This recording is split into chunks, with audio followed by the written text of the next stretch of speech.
Hello folks, this is Jamil for Gunstock Reviews. We're here in Phoenix, Arizona, Enlo Custom Guns with Marty. How you doing, buddy? Good. Okay, Marty, today we have the Springfield Armory Echelon, the newest and greatest from Springfield Armory.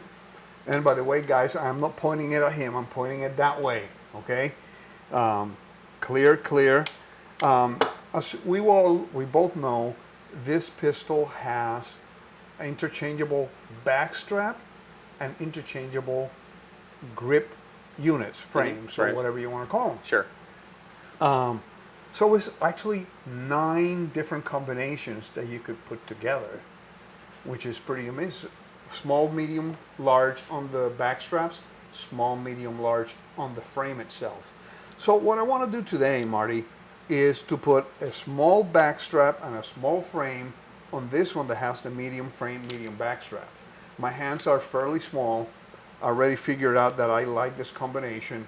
So Marty is gonna do the magic and we'll show how to take this apart. It is not super complicated, but it takes some getting used to. It does, yeah. And so we checked it out beforehand just to make sure we knew everything about it, and yeah, there's a few points that it would be. I could see being very frustrating to somebody off the bat, but once you get it, it's pretty simple and straightforward. Okay, well, here it is. There we go. Clear, no magazine, no bullets.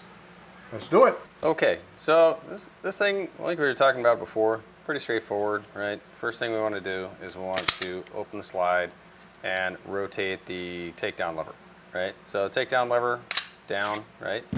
So then that's off the gun. Then the next thing we're going to do is I apply pressure with my index finger here, right? And I start to rotate this. And you can see how easily that kind of started to pop out, right? And so then as it kind of comes over to the other side, you can kind of see these flats here, side to side, right? And what I do is I kind of just end up rotating it back into place as my dog makes noise over there.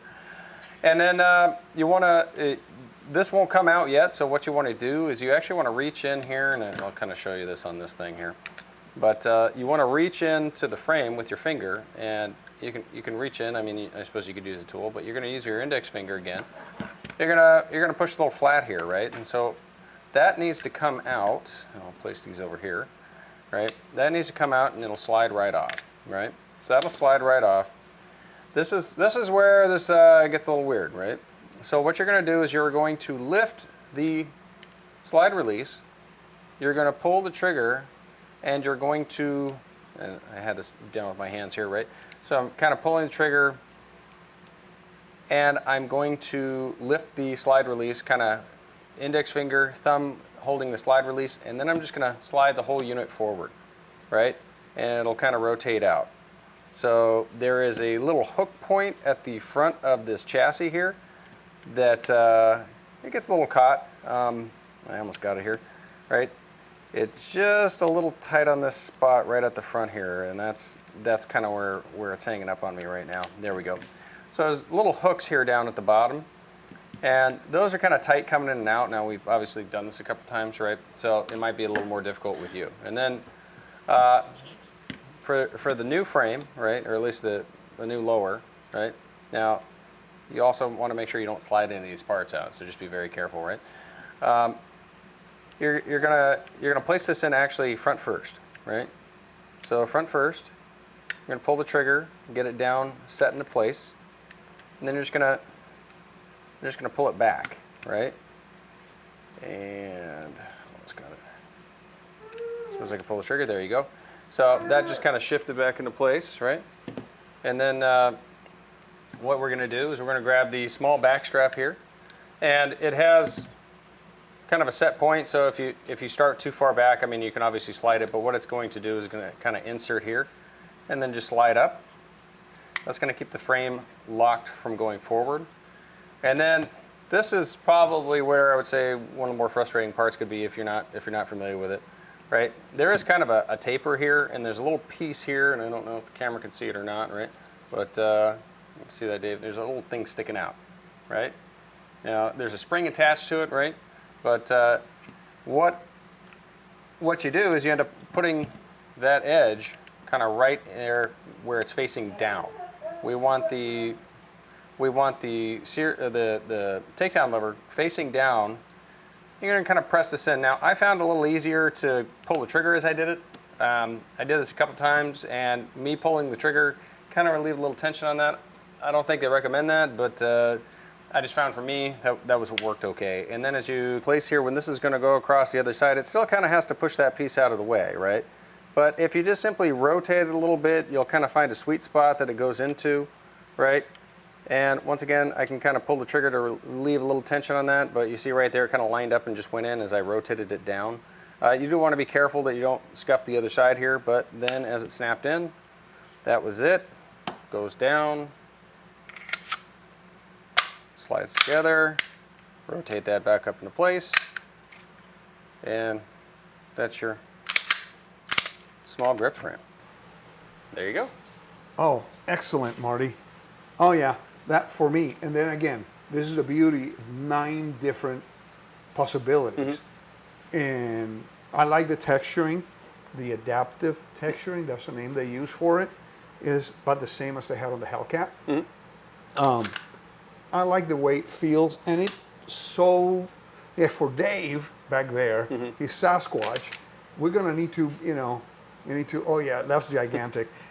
Those paws, he's gonna need the large frame, large backstrap, just to be able to hold the gun correctly for him. For you, maybe the medium or medium small or something like that. Yeah, I bounce back and forth. I usually go somewhere between medium-sized grip and small. So I like actually having a little bit more reach than my paws will allow.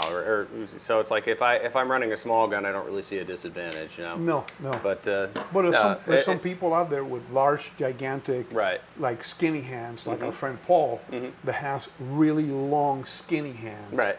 So that's a really odd way too, because he grabs a small pistol and it's completely awkward for him. Right. Because he has skinny, long hands.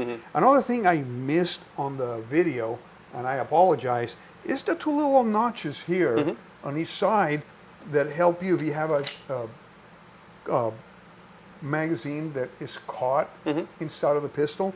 It's easy because the 2 little notches there that you can actually grab and pull on the magazine. There's a nice little thing about it where it's like you see the texture on some of these things, and it's like, okay, that's something people pay extra for in a lot of deals.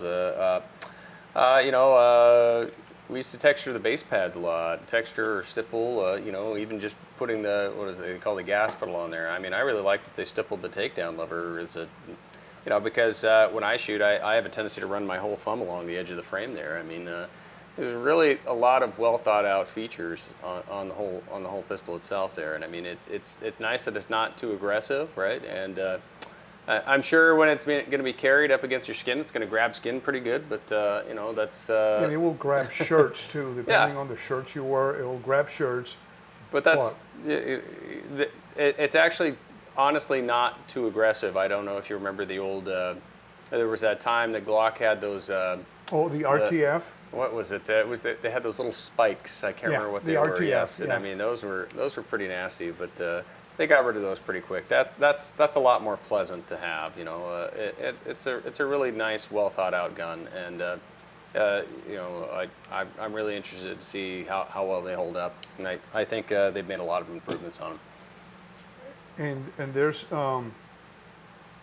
Springer Precision has base pads for it right now. Springer does? Okay. Yeah, because the profile of the bottom of the magazine are identical to others that they already carry.